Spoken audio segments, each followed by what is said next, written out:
ಈ ಕಟ್ಟೆ ಇಲ್ಲದಿದ್ರೆ ಈ ಊರಿನಲ್ಲಿ ಕೃಷಿಯೇ ಇಲ್ಲದೆ ಆದಿತ್ತು. ಕಡೆಗೆ ನೀರು ಧಾರಾಳ ನೀರು ಅಂತ ಇಲ್ಲ. ಈ ಕಟ್ಟಿದ ನೀರು ಕಟ್ಟಿ ನಾವು ಉಳಿಸಿದ ನೀರಿದ್ರೆ ಅದನ್ನು ಬೇಕಷ್ಟು ತೆಗಿಬಹುದು. ಅದು ಕಾಣ್ತದೆ ಕೂಡ ಎಷ್ಟು ಉಂಟು ಹೇಳಿ.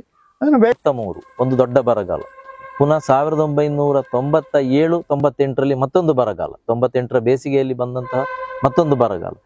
ಇದೆಲ್ಲ ನಮಗೆ ಇಲ್ಲಿ ಪಾಠ ಕಲಿಸಿದೆ. ನಾವೀಗ ಸುಡು ಬೇಸಿಗೆ ಕಾಲದಲ್ಲಿದ್ದೇವೆ. ಬೇಸಿಗೆ ಕಾಲದಲ್ಲಿ ಕೃಷಿಕನ ಜೀವನಾಡಿ ಈ ಕಟ್ಟಗಳು ಅಂತ ಹೇಳಿದ ತಕ್ಷಣ ಕೆಲವರಿಗೆ ಅರ್ಥ ಆಗಿರ್ಲಿಕ್ಕಿಲ್ಲ. ಸುಲಭವಾಗಿ ಹೇಳುವುದಾದ್ರೆ ಸಣ್ಣ ಅಣೆಕಟ್ಟುಗಳು ಅಂತ ಹೇಳ್ಬೋದು. ಈ ಸಣ್ಣ ಅಣೆಕಟ್ಟುಗಳು ಕೃಷಿಕರಿಗೆ ಬೇಸಿಗೆ ಕಾಲದಲ್ಲಿ ಮೂಲ ನೀರಿನ ಆಧಾರವಾಗಿರ್ತದೆ. ಅಂತಹ ಕಟ್ಟಗಳನ್ನು ನಾವಿವತ್ತು ನೋಡುವ. ಒಂದಲ್ಲ ಎರಡಲ್ಲ 4 ಕಟ್ಟಗಳನ್ನು ಇವತ್ತು ನಾವು ನೋಡಿಕೊಂಡು ಬರ್ಲಿಕ್ಕಿದ್ದೇವೆ. ಬನ್ನಿ ನೋಡಿಕೊಂಡು ಬರುವ. ಈ ಭಾಗದ ಜನರಿಗೆ ಕಟ್ಟಗಳು ಎಷ್ಟು ಮುಖ್ಯ. 1983 ಒಂದು ದೊಡ್ಡ ಬರಗಾಲ, ಪುನಃ 1997-98ರಲ್ಲಿ ಮತ್ತೊಂದು ಬರಗಾಲ, 98ರ ಬೇಸಿಗೆಯಲ್ಲಿ ಬಂದಂತಹ ಮತ್ತೊಂದು ಬರಗಾಲ. ಇದೆಲ್ಲ ನಮಗೆ ಇಲ್ಲಿ ಪಾಠ ಕಲಿಸಿದೆ. ಯಾಕೆ ಹೇಳಿದ್ರೆ ನಾವು ಮುಖ್ಯವಾಗಿ ಕಾಣುವಂತಹ ನೀರು, ನಮಗಿಲ್ಲಿ ಹೊಳೆಯ ಪರಿಸರದಲ್ಲಿರುವಂತಹ ವ್ಯಕ್ತಿಗಳಿಗೆ ಕಾಣುವಂತಹ ನೀರಿದು. ನಾವು ಬೋರ್ವೆಲ್ ಇದೆ, ನಮ್ಮ ಹತ್ರ ಬೋರ್ವೆಲ್ಗಳಿದ್ರೂ ಕೂಡ ಇದು ಯಥೇಚ್ಛವಾಗಿ ನಮಗೆ ಒಂದು ಪಾತ್ರೆಯಲ್ಲಿ ಹೇಗೆ ನೀರನ್ನು ಹಿಡಿದ್ರೆ ಎಷ್ಟು ಒಂದು ನೀರು ಸಿಗಬಹುದು ಅಂತ ಹೇಳುವಂತಹ ಒಂದು ಅಳತೆ ಇರ್ತದೆ, ಅದೇ ರೀತಿ ನಮಗೆ ಈ ನೀರು ಸಿಗ್ತದೆ. ಹಾಗಾದ ಕಾರಣ ಪ್ರತಿಯೊಬ್ಬರಿಗೂ ನಾವು ಮತ್ತೊಂದು ನಮಗೆ ಆಂಗ್ಸೈಟಿ ಸ್ಟಾರ್ಟ್ ಆಗ್ತದೆ ಯಾವಾಗ ಹೇಳಿದ್ರೆ ಕಟ್ಟಗಳ ನೀರು ಖಾಲಿಯಾಗಿ ನಾವು ಬೋರಿಗೆ ಹೋಗುವಾಗ ನಮ್ಮ ಮನಸ್ಸಿನಲ್ಲಿ ಏನೋ ಒಂದು ತಳಮಳ. ಯಾಕೆ ಹೇಳಿದ್ರೆ ನಾವು ಕಟ್ಟಕ್ಕೂ ನಮಗೂ ಅಷ್ಟು ಅವಿನಾಭಾವ ಸಂಬಂಧ ಇದೆ. ಈ ಊರಿನಲ್ಲಿ ಕಟ್ಟಗಳ ನೀರನ್ನು ಅಷ್ಟು ಯೂಸ್ ಮಾಡುವ ಕಾರಣ ಬಹುತೇಕ ಈಗ ಸಾಮಾನ್ಯ ನಮ್ಮ 11 ತಿಂಗಳಿಂದ 12 ತಿಂಗಳು ಈ ಹೊಳೆಗಳಲ್ಲಿ ನೀರಿರ್ತದೆ. ಇಲ್ಲದಿದ್ರೆ ನೀವು ಆ ಪರಿಸ್ಥಿತಿಯನ್ನು ಊಹಿಸಬಹುದು. ಇಲ್ಲಿ ಹಲವು ಬೋರ್ಗಳು ಬತ್ತಿ ಹೋಗ್ತಿತ್ತು. ಇವತ್ತು ನಮ್ಮ ಒಂದು ಬೋರು, ಈಗ ನನ್ನ ಹತ್ರ 2 ಬೋರ್ ಇದೆ, ಒಂದು ಬೋರು ರೀಚಾರ್ಜ್ ಆಗಿ ಫಸ್ಟಿಗೆ ಓವರ್ಫ್ಲೋ ಆಗ್ತಾ ಇತ್ತು. ಈಗ 2 ವರ್ಷದಿಂದ 2ನೇ ಬೋರು ಕೂಡ ಓವರ್ಫ್ಲೋ ಆಗ್ತಾ ಇದೆ. ಅಂದ್ರೆ ನೀರಿನ ಮಟ್ಟ ಅಷ್ಟು ಮೇಲೆ ಬಂದಿದೆ ಅಂತ ಹೇಳಿ ನಾವು ಇಲ್ಲಿ ಅನುಭವಿಸ್ತಾ ಇದ್ದೇವೆ. ಅದೇ ರೀತಿ ಪರಿಸರ, ಇನ್ನೊಂದು ನೀವು ಕೇಳದ ಒಂದು ಪ್ರಶ್ನೆಗೆ ನಾನು ಉತ್ತರ ಹೇಳ್ತೇನೆ. ಪರಿಸರದ ಬಗ್ಗೆ ನಾವು ಸೂಕ್ಷ್ಮವಾಗಿ ಗಮನಿಸಿದ್ರೆ ಇಲ್ಲಿ ಬರುವಂತಹ ಹಕ್ಕಿಗಳು ಅಥವಾ ಬೇರೆ ಬೇರೆ ಜೀವಿಗಳಿರ್ಬೋದು, ಇದನ್ನೆಲ್ಲ ನೋಡಿದ್ರೆ ನಾವು ಇಕೋಸಿಸ್ಟಮ್ ಅನ್ನು ಯಾವ ರೀತಿ ಈ ಕಟ್ಟದ ಜೊತೆಗೆ ತೆಗೆದುಕೊಂಡು ಹೋಗ್ಬೋದು ಅಂತ ಹೇಳಿ ಅನುಭವಿಸ್ತಾ ಇದ್ದೇವೆ. ಒಂದು ಸರಣಿ ಕಟ್ಟಗಳು ಅಂತ ಹೇಳಿ ಒಂದು ಗ್ರೂಪ್ ಇದೆ. ಇಲ್ಲಿ ಸಾಧಾರಣ ಒಂದು 15 ಕಟ್ಟಗಳಿದೆ ಈ ಪ್ರದೇಶದಲ್ಲಿ, ಕುಂಬಡಾಜಿ ಗ್ರಾಮದ ಈ ಪ್ರದೇಶದಲ್ಲಿ ಒಂದು 15 ಕಟ್ಟಗಳಿದೆ. ನವೆಂಬರ್ 15ನೇ ತಾರೀಕಿಗೆ ಸರಣಿ ಕಟ್ಟಗಳು ಅಂತ ಹೇಳಿ ಒಂದು ಆಚರಣೆ ತುಂಬಾ ವರ್ಷದಿಂದ ಮಾಡ್ತಾ ಬಂದಿದ್ದೇವೆ. ಅದನ್ನ ಈಗ ಒಂದು 4 ವರ್ಷದಿಂದ ಪುನರುಜ್ಜೀವನಗೊಳಿಸಿದ್ದೇವೆ. ಒಮ್ಮೆ ಎಡೆಯಲ್ಲಿ ನಿಂತಿತ್ತು, ಈಗ ವಾಪಸ್ಸು ಪುನರುಜ್ಜೀವನಗೊಳಿಸಿದ್ದೇವೆ. ಈ ಕಟ್ಟ ಹಾಕುವುದಂತ ಹೇಳಿದ್ರೆ ಸ್ವಾತಿ ಮಳೆಯ ನೀರಿನ ಪ್ರಮಾಣವನ್ನು ಹೊಂದಿಕೊಂಡು ನಾವು ಕಟ್ಟವನ್ನು ಮಾಡುವಂತಹದ್ದು. ಹೇಳಿದ್ರೆ ಒಳಹರಿವು ಎಷ್ಟಿರ್ತದೆ ಅದರ ಮೇಲೆ ಈ ಕಟ್ಟವನ್ನು ಹಾಕುವಂತಹದ್ದು. ಹೇಳಿದ್ರೆ ಒಂದೊಂದು ಕಟ್ಟವು ಹಿಡಿದಿಡುವಂತಹ ನೀರು ಕೋಟಿಗಟ್ಟಲೆ ನೀರಿದೆ. ಆವಾಗ ನಮಗೆ ನೀರಿನ ಹರಿವು ಹೇಗಿದೆ ಆ ಪ್ರಮಾಣದಲ್ಲಿ ನಾವು ಕಟ್ಟವನ್ನು ಕಟ್ತೇವೆ. ಸಾಧಾರಣ ಡಿಸೆಂಬರ್ ಭಾಗದಲ್ಲಿ, ಈಗ ಇತ್ತೀಚೆಗೆ ಮಳೆಗಳು ತುಂಬಾ ಲೇಟ್ ಆಗುವ ಕಾರಣ ಡಿಸೆಂಬರ್ 15 ಆಗುವ ನಮ್ಮ ಕಟ್ಟಗಳು ತುಂಬಿ ಹರಿಲಿಕ್ಕೆ ಆರಂಭವಾಗ್ತದೆ. ಕಟ್ಟಿ ಏನಿಲ್ಲದಿದ್ರೂ 1 ತಿಂಗಳು ನೀರು ಕಟ್ಟದಿಂದ ಮಾದಿನಿಂದ ಹರಿದು ಹೋಗಬೇಕು. ಹಾಗಾದ್ರೆ ಮಾತ್ರ ಸಂಪೂರ್ಣ ಮರುಪೂರ್ಣ ಆಗ್ತದೆ. ಅವಾಗ ಬೇಕಾದಷ್ಟು ನೀರು ನಮಗೆ ಸಿಗ್ತದೆ. ಈ ಕೂಟೇಲು ಕಟ್ಟವನ್ನು ಎಷ್ಟು ಸಮಯದಿಂದ ಹಾಕ್ತಾ ಇದ್ದೀರಿ? 1971ರಲ್ಲಿ ನಾವು ಈ ಜಾಗ ಪರ್ಚೇಸ್ ಮಾಡಿದ್ವಿ. ಸಾಧಾರಣ ಹೆಚ್ಚು ಕಡಿಮೆ ಒಂದು 50 ವರ್ಷದಿಂದ ಮೇಲೆ ಇತಿಹಾಸ ಉಂಟು. ನಾವು ಕಟ್ಟಿಸುವಂಥದ್ದು. ಅದರ ಮೊದಲು ಕಟ್ಟಿಸಿಕೊಂಡಿದ್ರು. ಪ್ರತಿ ವರ್ಷ ಕಟ್ಟಿಕೊಂಡು ಬರ್ತಾ ಇದ್ದೀರಿ? ಹೌದು, ಪ್ರತಿ ವರ್ಷ. 50 ವರ್ಷದಲ್ಲಿ ಎಲ್ಲಿಯೂ ಬ್ರೇಕ್ ಇಲ್ಲ. ಎಷ್ಟು ಸಮಯ ಬೇಕಾಗ್ತದೆ ಈ ಕಟ್ಟ ಹಾಕ್ಲಿಕ್ಕೆ? ನಮಗೆ ಈ ಕಟ್ಟಕ್ಕೆ ಸಾಧಾರಣ 100 ಆಳು ಬೇಕಾಗ್ತದೆ. ಹೇಳಿದ್ರೆ 7-8 ಜನ ಒಂದು ದಿವಸಕ್ಕೆ ಬರ್ತಾರೆ. ಒಂದು 10-15 ದಿವಸದಲ್ಲಿ 10-15 ದಿವಸದ ಕೆಲಸ. ಪಾರೆ ಕಲ್ಲಿನ ಮೇಲೆ ಕಟ್ಟಿರುವಂತದ್ದ ಕಟ್ಟ? ಹೌದು, ಇದು ಇಡೀ ಫುಲ್ ಹಾಸ್ಪಾರೆ ಮೇಲೆ ಇರುವಂತದ್ದು. ಅದು ಹೇಗೆ ಈ ಕಲ್ಲುಗಳು ಇಷ್ಟು ಒತ್ತೊತ್ತಾಗಿ ಕಚ್ಚಿಕೊಂಡದ್ದು ಹೇಗೆ? ಇದನ್ನು ನಾವು ಇದು ಕಲ್ಲು ಕಟ್ಟಿ ಇದು ಅದಕ್ಕೆ ಆಪೆಲ್ಲ ಇಟ್ಟು ಕಟ್ಟಿದ್ವಿ. ಕೆಲಸ ತುಂಬಾ ಉಂಟು ಇದ್ರ ಹಿಂದೆ. ಹೌದು, ನಮಗೆ ಒಂದು ಅಡ್ವಾಂಟೇಜ್ ಅಂತ ಹೇಳಿದ್ರೆ ಇಲ್ಲಿ ಇದು ಮಣ್ಣಾಗಿ ಇದು ಮಾಡ್ಬೇಕಾಗತ್ತೆ. ಇಲ್ಲಿ ಇದು ಪಾರೆ ಮೇಲೆ ಇಟ್ಟುಕೊಂಡು ಬಂದ್ರೆ ಆಯ್ತು. ಬಾಕಿರಲ್ಲಿ ಇದನ್ನು ಅಡಿಯಿಂದಲೇ ತುಂಬಾ ಆಳದಿಂದ ಕಟ್ಟಿಕೊಂಡು ಬರ್ಬೇಕಾಗ್ತದೆ. ಬೇಸಾಗಿ ಪಾರೆ ಅಂತ ತಗೊಳ್ಬಹುದು, ಬೇಸಾಗಿ ಪಾರೆ ನಮಗೆ ಗಟ್ಟಿ ಸಿಗ್ತದೆ ಆಗ. ಹೌದು. ಕಟ್ಟದಿಂದ ಏನೆಲ್ಲ ಪ್ರಯೋಜನ ಆಗಿದೆ ನಿಮಗೆ ಈಗ? ಕಟ್ಟದಿಂದ ಕಟ್ಟಿದ ಕೂಡಲೇ ತೋಟದಲ್ಲಿ ವಾಟರ್ ಲೆವೆಲ್ ಮೇಲೆ ಇದ್ದ ಕಾರಣ ತಂಪಾಗಿರ್ತದೆ ತೋಟ ತಂಪಾಗಿರ್ತದೆ. ನೀರು ಸಾಧಾರಣ 1 ಗಂಟೆ ಸ್ಪ್ರಿಂಕ್ಲರ್ ಮಾಡಿದ್ರೆ ಸಾಕಾಗ್ತದೆ. ಮೊದಲು ಚೋಕಿಕೊಂಡಿದ್ದೇವೆ ನಾವು, ದಂಬೆ ಅಂತ ಹೇಳಿ ಕೈ ದಂಬೆ ಅಂತ ಮಾಡಿದ್ವಿ. ಚಿಲ್ಲಿ ಇದ್ರ ವ್ಯವಸ್ಥೆಯಲ್ಲಿ ಚೇಪು ವ್ಯವಸ್ಥೆ ಇತ್ತು. ಹೌದು, ಏಪ್ರಿಲ್ ಎಂಡಿನವರೆಗೆ ಬರ್ತದೆ. ಸುಮಾರು ಡಿಸೆಂಬರ್ ಇಂದ ಏಪ್ರಿಲ್ 15ರವರೆಗೆ ತೋಟಕ್ಕೆ ಬೇಕಾದಂತಹ ನೀರನ್ನು ಉಪಯೋಗಿಸಬಹುದು. ಸಮೃದ್ಧಿಯಾಗಿ ನಾವು ಇವಾಗ ಧಾರಾಳವಾಗಿ ಉಪಯೋಗ ಆಗ್ತದೆ. ಈಗ ನಾವು ನೋಡ್ತಾ ಇರುವಂತದ್ದು ಇದು ಬೇರ್ಕಡವು ಕಟ್ಟ. ಮಾರ್ಚ್ ತಿಂಗಳ ಕೊನೆಗೂ ಸಹ ಇಲ್ಲಿ ನೀರು ಕಾಣಬಹುದು. ಉತ್ತಮವಾಗಿ ನೀರುಂಟು. ಈಗ ಬೇರ್ಕಡವು ಕಟ್ಟದಲ್ಲಿದ್ದೇವೆ. ನಮ್ಮೊಟ್ಟಿಗೆ ಬೇರ್ಕಡುವಿನ ಉದಯಶಂಕರ್ ಅವರು ಇದ್ದಾರೆ. ನಮಸ್ಕಾರ. ಈ ಬೇರ್ಕಡವು ಕಟ್ಟ ಎಷ್ಟು ಸಮಯ ಹಿಂದಿನಿಂದ ಕಟ್ತಾ ಇದ್ದಾರೆ? ಒಂದು 80 ವರ್ಷದ ಹಿಂದಿಂದ ನಮ್ಮಿಂದಲೇ ಮೊದಲು ಕಟ್ಟಿಸ್ತಾ ಇದ್ದವರು 80 ವರ್ಷದಿಂದ ಕಟ್ಟಿಸ್ತಾ ಇದ್ದೇನೆ ಹೇಳಿದ್ದಾರೆ.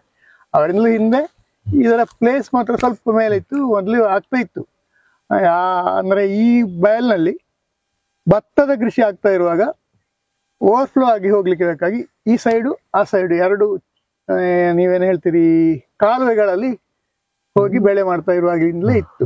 ಅವಾಗ ನೀರು ಹರಿಸ್ತಾ ಇದ್ರಿ? ನೀರು ಹರಿಸ್ತಾ ಇದ್ವಿ. ಈ ಕಟ್ಟ ಹಾಕೋದು ಯಾವ ತಿಂಗಳಲ್ಲಿ?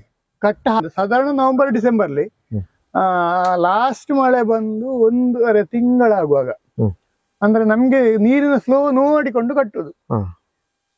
ಈ ಒಂದು ಕಟ್ಟ ಹಾಕಿ 1 ವಾರದಲ್ಲಿ ತುಂಬುವಷ್ಟು ನೀರು, 1 ವಾರದಲ್ಲಿ ಆ ಕೆಪಾಸಿಟಿ ಫಿಲ್ ಆಗುವಷ್ಟು ನೀರು ಫ್ಲೋ ಇರಬೇಕು.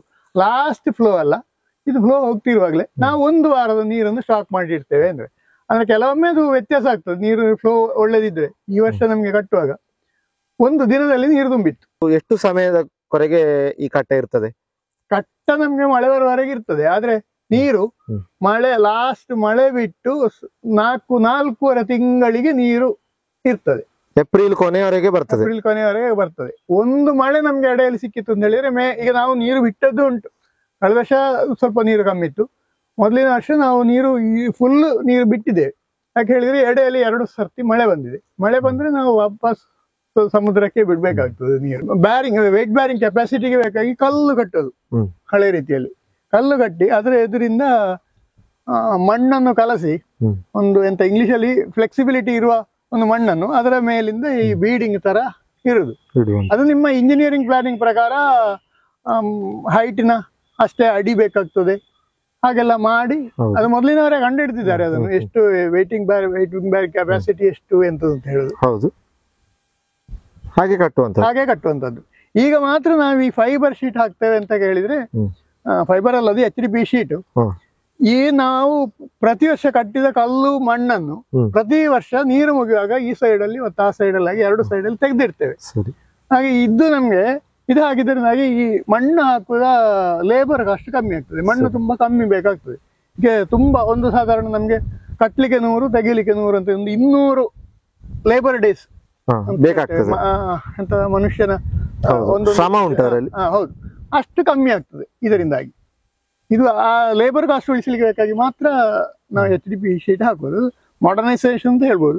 ಇದರ ಒಳಬದಿಯಿಂದಲೂ ಹಾಗೆ ಮೊದಲು ಫುಲ್ ಕಲ್ಲು ಕಟ್ತಾ ಇದ್ವು. ಈಗ ಹೊರಗಿನ ಬದಿಯಿಂದ ಬಿಸಿಲು ಬೀಳ್ತದೆ, ಒಳಗೆ ಬಿಸಿಲು ಬೀಳುದಿಲ್ಲ. ಹಾಗಾಗಿ ಈ ಒಳಗೆ 3 ಸಾಲು ಮರಳು ಚೀಲಗಳೇ ಉಂಟು, ಸಿಮೆಂಟಿನ ಖಾಲಿ ಗೋಣಿಗಳೇ. ಎಷ್ಟು ಫೀಟ್ ಎತ್ತರ ನೀರು ನಿಲ್ತದೆ? ಇದೀಗ ಅಡಿ ಭಾಗದಿಂದ ಇಲ್ಲಿಗೆ ಮುಟ್ಟುವಾಗ ಇಲ್ಲಿವರೆಗೆ ನೀರು ನಿಂತಿದೆ ನೋಡಿ. ಈ ವರ್ಷ 13 ಫೀಟ್ ನೀರಾಗ್ತದೆ.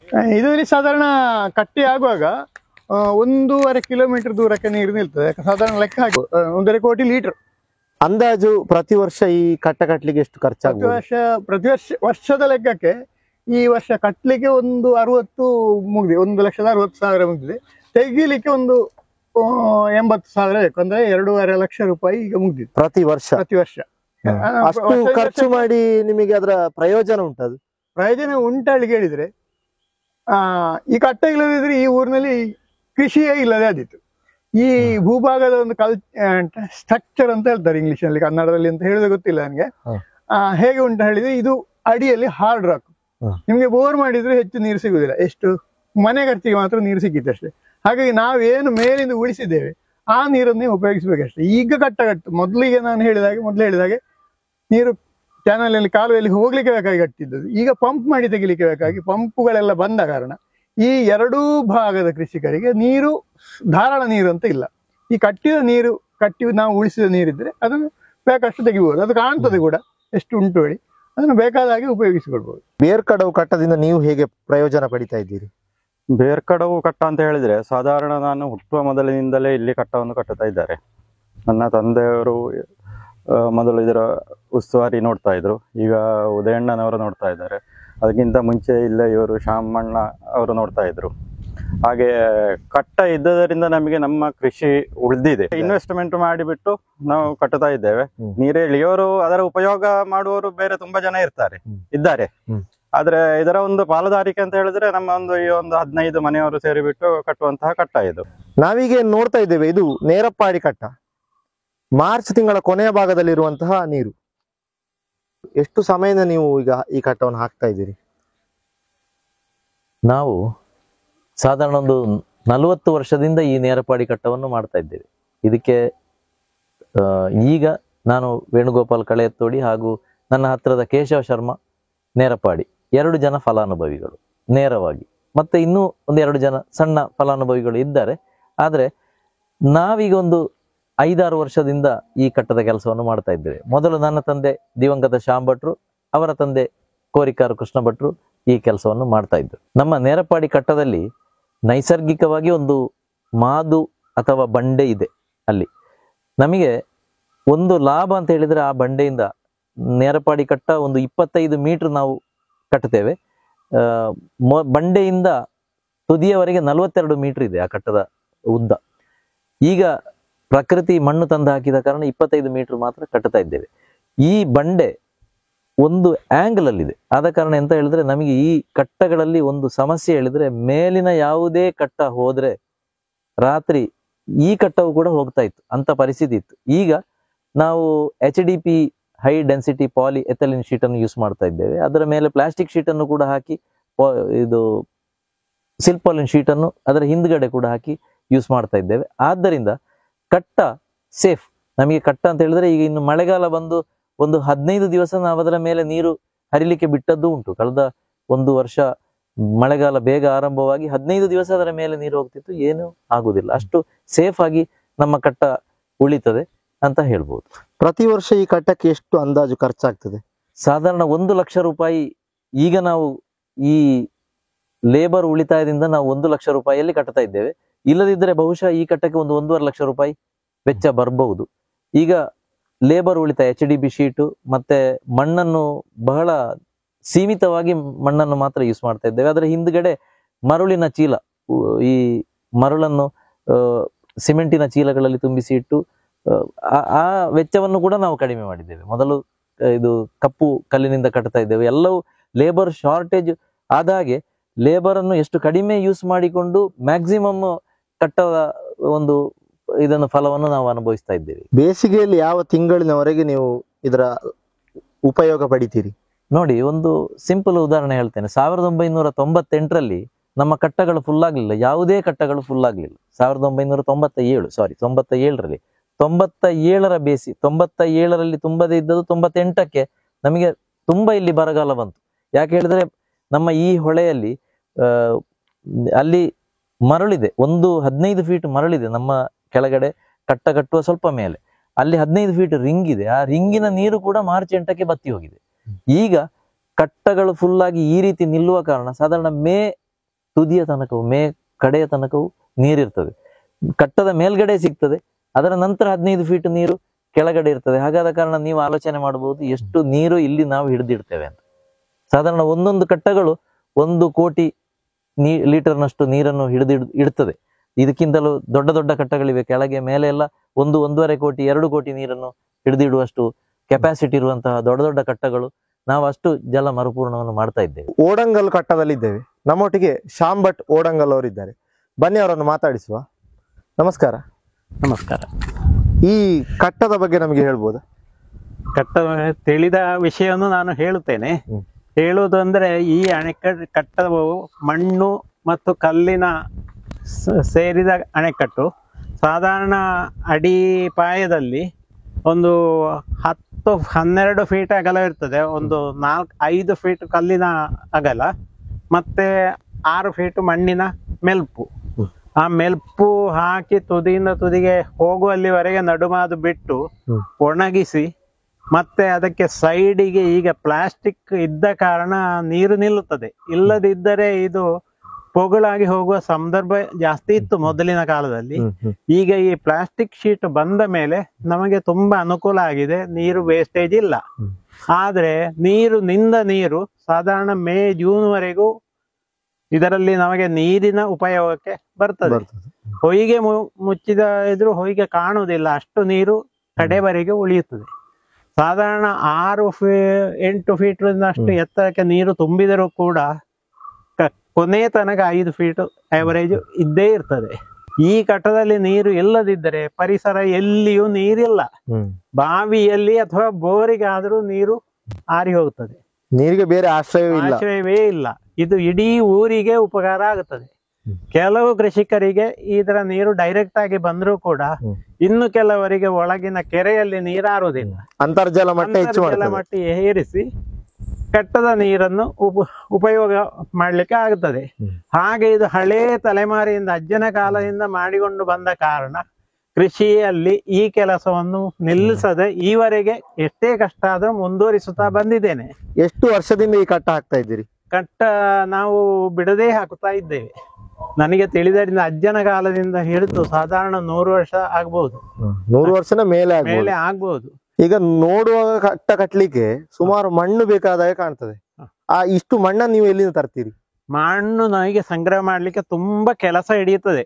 ಸುಮಾರು ದೂರದಿಂದ ಮಣ್ಣನ್ನು JCB ಯಲ್ಲಿ ತೆಗೆದು ಅದನ್ನು ಟಿಪ್ಪರಿನಲ್ಲಿ ತಂದು ಕಟ್ಟದ ಹತ್ತಿರಕ್ಕೆ ಹಾಕ್ಬೇಕಾಗ್ತದೆ.